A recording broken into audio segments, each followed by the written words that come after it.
Hi students, in this lecture I am going to discuss a reflection from spherical mirrors, and there are two types, concave and convex.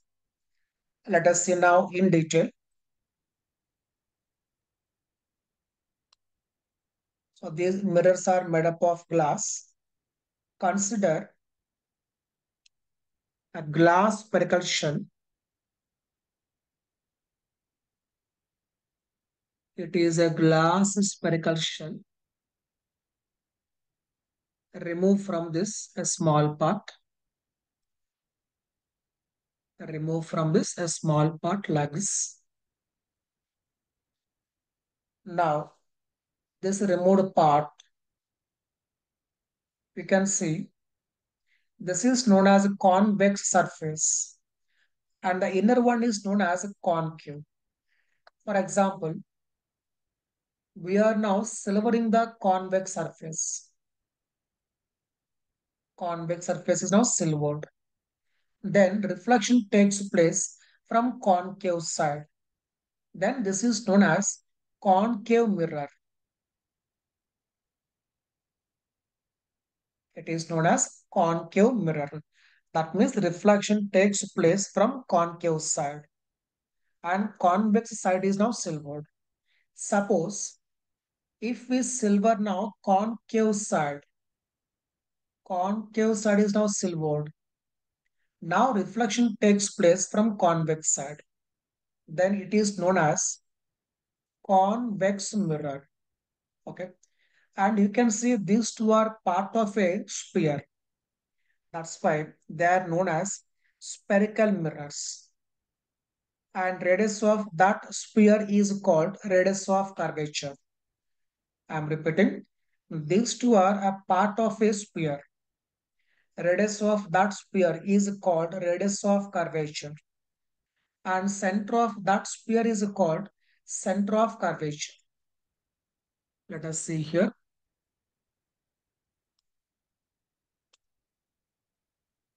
So if you consider now, let us say this is a concave mirror. That means convex side is now silver. This is a part of a sphere.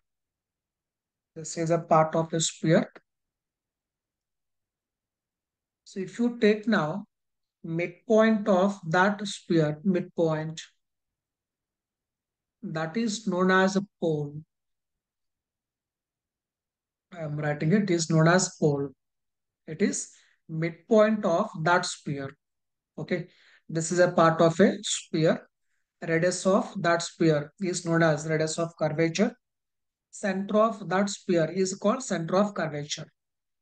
And the line joining the pole and the center of curvature, line joining the pole and center of curvature, that is known as the principal axis. I am writing here. It is known as principal axis.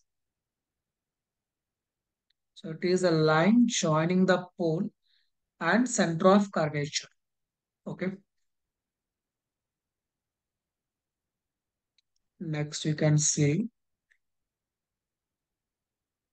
let us consider light rays which are parallel to principal axis.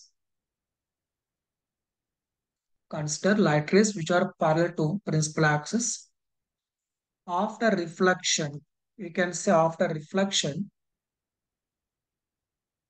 now they cross, or you can they meet principal axis at one point, and that point is known as a focus. After reflection, the rays are crossing the principal axis at one point, and that is known as focus. Notation is F. It is known as focus.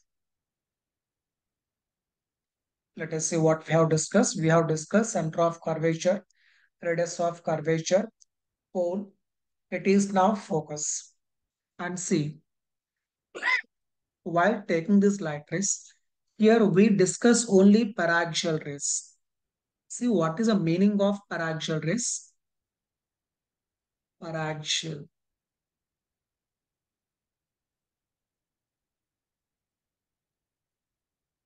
So paraxial rays means light rays which are very close to principal axis. I am repeating, light rays which are very close to the principal axis. So throughout this chapter, we consider only paraxial rays. So when rays are parallel to principal axis, means we are taking only paraxial rays, okay?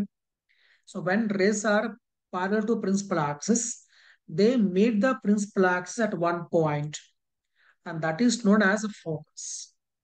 Now, distance of this focus from pole is known as focal length.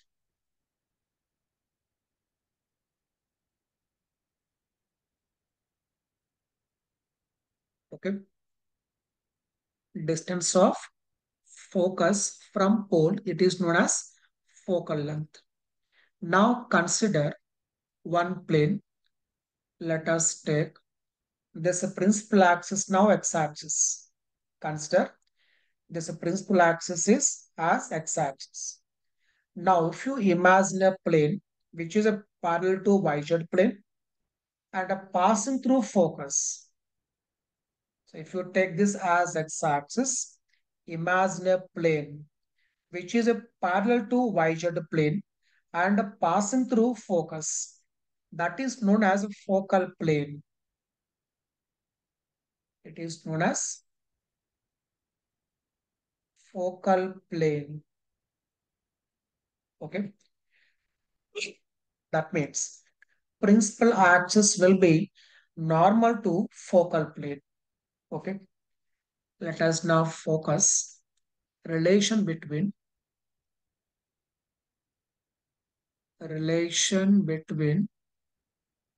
focal length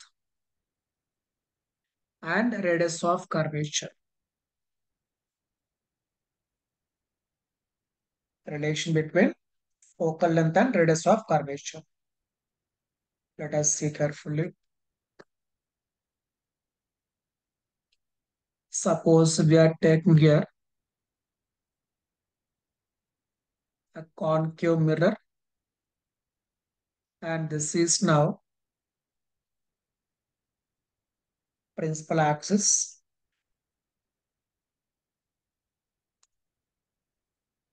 Now consider light rays parallel to principal axis, and we always consider only paraxial rays.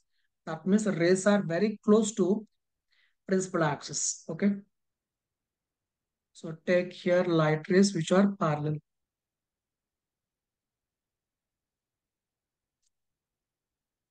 Light rays which are parallel. After reflection, now let us take here first of all normal at this point. See, when you are taking spherical mirrors, or do one thing, if you take now sphere, this is now center of the sphere. If you want normal, that line must pass through center, right? That gives us normal, isn't it? To surface. Now I am taking here, just draw one line passing through center of curvature. Draw one line passing through center of curvature. Then that will be normal to the mirror at that point.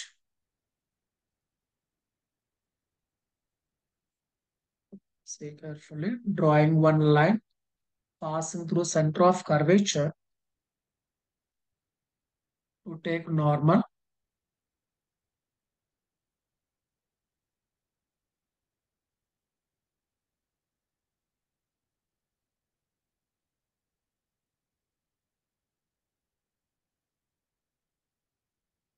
Just a minute, it is.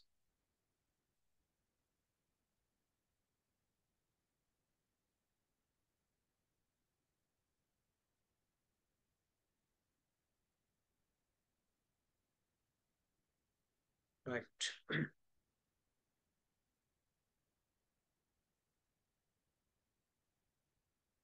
So take a normal at this point.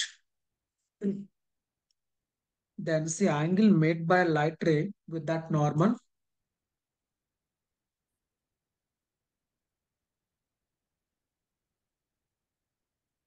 Right. So you can see this is now angle of incidence. Let us say it is now, this is a point where it is now crossing the principal axis, and that is known as a focus. Okay. This is now pole. Take it as P and take this as a Q. This is now center of curvature. Now we have to calculate what is the value of FP, right? Distance of focus from the pole. That is a focal length. Let us see here what we can do. This is now reflected ray.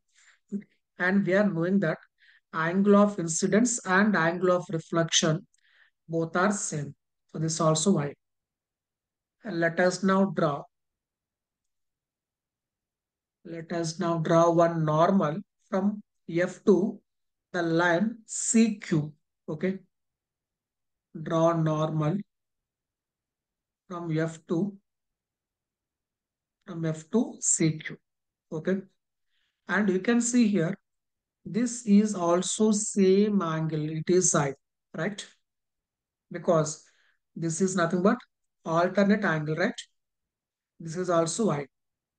Now see here what we can do. PQ.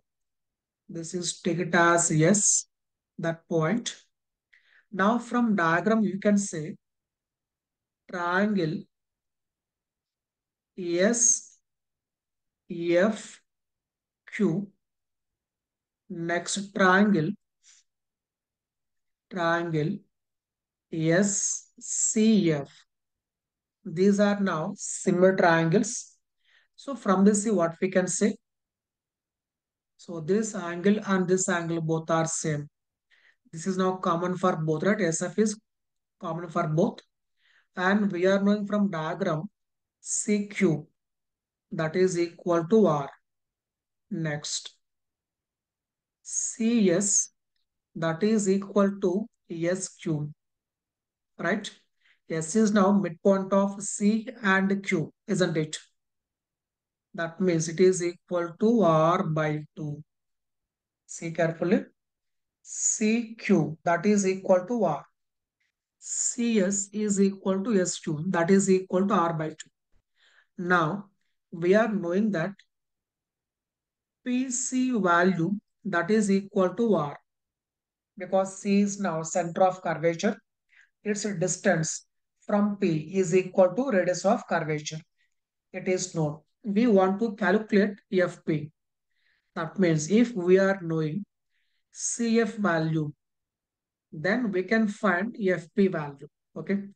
To find CF, now consider triangle CSF. Okay. CSF. Then see we want to calculate CF value. That is hypotenuse. And you can see here CF. That is known. So we can take here cos psi is equal to CS by CF, right? CS means R by 2 by CF. That means from that CF is equal to R by 2 cos psi, right? Therefore, FP value FP is equal to FP is equal to PC minus PC, that is R minus CF, right? That is equal to R minus R by 2 cos psi. Okay. Now in this we can say depending on angle of incidence, right? You can see after reflection where this light ray meets the principal axis. That depends on angle of incidence, right? But here we consider rays which are very close to principal axis. That means paraxial rays. That means for paraxial rays, angle of incidence is very small. Okay. For paraxial rays, angle of incidence is very small. That means now this becomes approximately, it is r minus r by 2, because cos psi is approximately equal to, sorry, it is approximately equal to 1, because angle is very small. It is approximately equal to 1. That means only for paraxial rays we can write f equal to r by 2. So relation between focal length and radius of curvature is f equal to r by 2. So this is only for paraxial rays. Okay.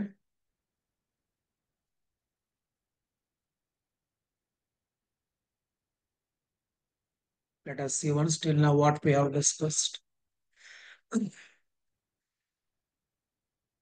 So first we have discussed center of curvature.